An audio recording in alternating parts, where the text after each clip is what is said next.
السلام علیکم۔ اللہ کی باتیں چینل پر آپ کا استقبال ہے۔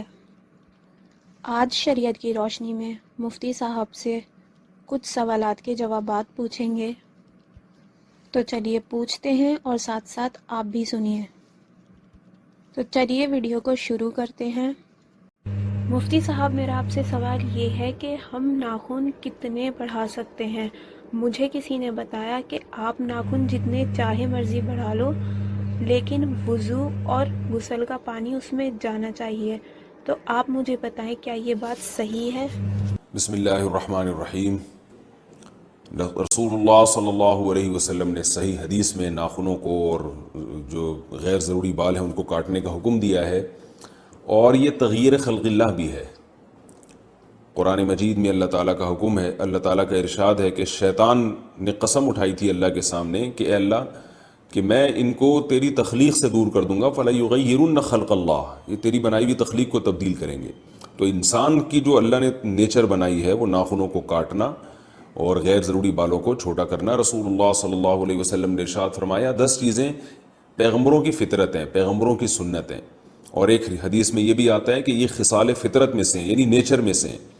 تو یہ انسان کی نیچر اللہ نے بنائی ہے۔ ان 10 چیزوں میں آپ صلی اللہ علیہ وسلم نے داڑھی بڑھانے کو، مونچھیں گھٹانے کو، اور بغلوں کے بال نوچنے کو، اور ذیل ناف بال صاف کرنے کو، اور اسی طرح آپ صلی اللہ علیہ وسلم نے ناخنوں کے کاٹنے کو بھی فطرت قرار دیا۔ تو یہ انسان کی نیچر ہے کہ وہ ناخن نہیں بڑھاتا، اور ورنہ یہ درندگی ہے۔ تو آپ پر فرض ہے، لازم ہے کہ آپ ناخنوں کو چھوٹا رکھیں۔ یہ جو آج کل خواتین میں ناخن بڑھانے کا فیشن چل پڑا، یہ بالکل حرام ہے، ناجائز ہے۔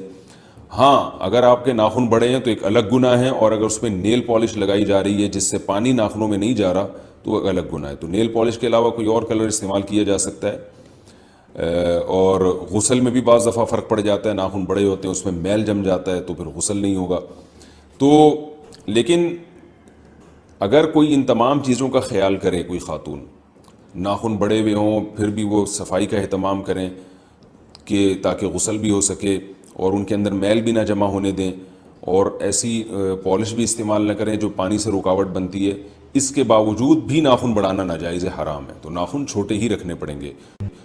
میرا آپ سے اگلا سوال یہ ہے مفتی صاحب کہ مہر کی رقم کی مقدار کتنی ہے، اور کیا والد کا ہی مہر کی رقم طے کر دینا کافی ہے یا پھر لڑکی کا طے کرنا ضروری ہے؟ بہت سے ائمہ کرام کے نزدیک مہر کی کوئی مقدار کم سے کم متعین نہیں ہے، جو چاہے رکھ لیں، 5 روپے بھی رکھ سکتے ہیں۔ لیکن حنفیہ کے نزدیک مہر کی کم سے کم مقدار متعین ہے، اس سے کم آپ مہر کے طور پہ نہیں رکھ سکتے، اور دلیل اس کی قرآن مجید کی آیت ہے قد علمنا ما فرضنا علیہم فی ازواجہم وما ملکت ایمانہم، کہ اللہ تعالیٰ فرماتے ہیں ہمیں معلوم ہے کہ ہم نے مومنین پر ان کی بیویوں کے بارے میں کیا ان پر لازم قرار دیا ہے۔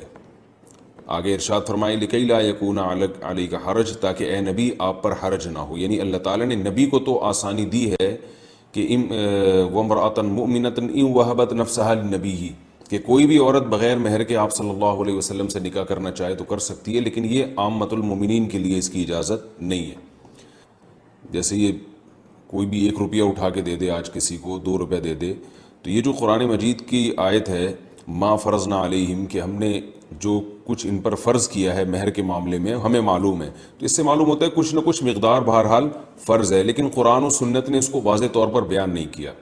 تو ایسی آیات کو مجمل کہا جاتا ہے، اور مجمل کا حکم، یعنی مجمل کا مطلب اس کو اللہ نے یہ تو بیان کر دی کہ کچھ مقدار فرض ہے، اور ظاہر ہے یہ عورت کی عزت کے لیے، تاکہ مرد کی جیب سے کچھ پیسہ نکلے گا تو اسے قدر ہوگی، تو وہ بہت معمولی سی اگر رقم مرد پہ لازم قرار دے دی جائے جس کو عرف میں رقم ہی نہیں کہا جاتا، جیسے میں نے اس کی مثال دی ہے 5 روپے 2 روپے، کوئی بھی ایک پین اٹھا کے دے دے، تو ظاہر ہے یہ وہ جو شریعت نے جو مہر جس حکمت سے لازم کیا ہے وہ حکمت بالکل فوت ہو جاتی ہے۔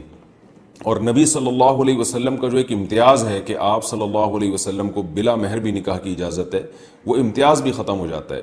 تو اس لیے کچھ نہ کچھ مقدار بہرحال متعین ہے، ہمیں قرآن اور سنت کے ان دلائل سے پتہ چلتا ہے، لیکن وہ کتنی مقدار ہے اس کا صراحتاً ذکر نہیں ہے۔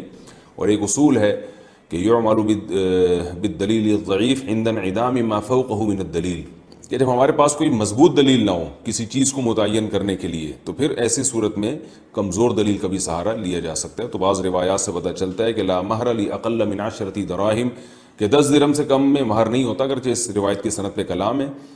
لیکن سوال یہ پیدا ہوتا ہے کہ اگر اس روایت پر آپ عمل نہیں کرتے تو پھر آپ اپنی طرف سے جو متعین کرو گے مہر، وہ تو کچھ بھی نہیں ہوگا. یعنی تو قیاس سے بہرحال بہتر ہے اور ہوائی باتوں سے بہرحال بہتر ہے کہ کوئی نہ کوئی روایت کا سہارا لیا جائے. تو اس لیے 10 درہم کا اس روایت میں تذکرہ ملتا ہے تو 10 درہم 32 گرام چاندی کے برابر ہے، اور 32 گرام چاندی کے ریٹ پتہ کر لیے گا کہ وہ کتنے ہوتے ہیں، وہ کیونکہ ریٹ چینج ہوتے رہتے ہیں. تو اس سے کم میں مہر جو ہے وہ جائز نہیں ہے. باقی عورت کا مہر ہونا کتنا چاہیے؟ تو عورت کا مہر اس کے خاندان کے حساب سے ہونا چاہیے. اس میں عورت کا سب سے پہلے خاندان دیکھا جائے گا، اس کی عمر، اس کا حسن و جمال، اس کے اخلاق، یہ ساری چیزیں دیکھ کر جو ہے وہ مہر مثل متعین ہوتا ہے. مہر مثل کہتے ہیں کہ کسی بھی خاندان کی خواتین کا عام طور پہ جو مہر ہوا کرتا ہے، تو یہ تو کم سے کم مقدار ہے مہر کی. اس کا یہ مطلب نہیں ہے کہ اتنا مہر ہونا چاہیے، بلکہ مہر تو مہر مثل ہونا چاہیے، جو فقہاء نے بیان کیا ہے کہ ہر عورت کے خاندان کے لحاظ سے اس خاتون کا اپنا، اس کی صفات کے لحاظ سے ہر ایک کا الگ مہر ہوتا ہے. لیکن یہ بھی ٹھیک نہیں ہے جو آج کل معاشرے میں ہو رہا ہے. 5-5 10 ہزار روپے مہر رکھا جا رہا ہے، اور جو ہے وہ جبکہ مرد کی تنخواہ اچھی خاصی ہوتی ہے. تو ایسے ہی جیسے ایک یعنی، اور پھر مہر کا ایک بڑا مقصد یہ بھی ہوتا ہے کہ مرد کے لیے طلاق دینا آسان نہ ہو. اب آپ بتائیں 10,000 15,000 روپے مہر رکھا تو اس کے لیے چھوڑنا تو بہت آسان بات ہے. جب مہر زیادہ ہوتا ہے تو مرد کے لیے چھوڑنا بھی مشکل ہوتا ہے، کیونکہ طلاق کی صورت میں بہرحال مہر وہ تو اس کی ادائیگی یعنی لازم ہو جاتی ہے فوراً. ویسے تو مہر کی ادائیگی پہلے بھی لازم ہے، لیکن طلاق کے بعد تو یعنی فوراً یعنی اس کی ادائیگی ضروری ہو جاتی ہے. تو اس لیے اس جو ہے ہمارے معاشرے میں جو یہ رواج ہے نا، اس کو ختم کرنا چاہیے.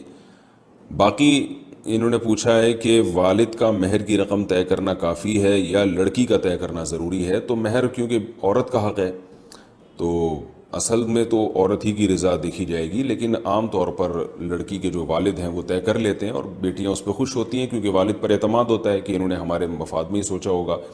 تو اس لیے باپ بھی طے کر لے اور لڑکی اس پہ راضی ہو تو بھی ٹھیک ہے. میرا آپ سے ایک سوال یہ بھی ہے مفتی صاحب کہ گوشت پکاتے وقت ہڈیوں سے جو خون نکلتا ہے وہ سالن میں چلا جاتا ہے، تو کیا اس چیز سے کھانے کے حلال یا حرام ہونے میں کوئی فرق آتا ہے؟ دیکھیے قرآن مجید نے جو خون کو نجس قرار دیا تو دم مسفوح کو، او دم مسفوحا او فسقا اہل لغیر اللہ بھی، کہ وہ خون جو بہتا ہوا ہو. تو جب جانور کو ذبح کیا جاتا ہے اس وقت جو خون نکل رہا ہوتا ہے، بہہ رہا ہوتا ہے، وہ خون حرام ہے، ناجائز ہے، ناپاک ہے. گوشت یا ہڈی کے ساتھ جو خون لگا رہ جاتا ہے وہ پاک ہے. تو لہذا جب جانور حلال ہو گیا، آپ گوشت گھر میں لے کر آئے، ہڈیاں لے کر آئے، گوشت جو بھی آپ خرید کے لائے، تو اس میں اگر بلڈ نکل رہا ہے تو وہ جائز ہے، اس میں کوئی گناہ نہیں ہے. مفتی صاحب میرا آپ سے اگلا سوال یہ ہے کہ کیا کتا پالنا کبیرہ گناہ ہے؟ کتا پالنے سے کیا کوئی بھی انسان جہنم کا مستحق ہو جاتا ہے؟ رسول اللہ صلی اللہ علیہ وسلم نے ارشاد فرمایا جس نے کتا پالا روزانہ 1 قیرات اس کا اجر کم ہوتا ہے.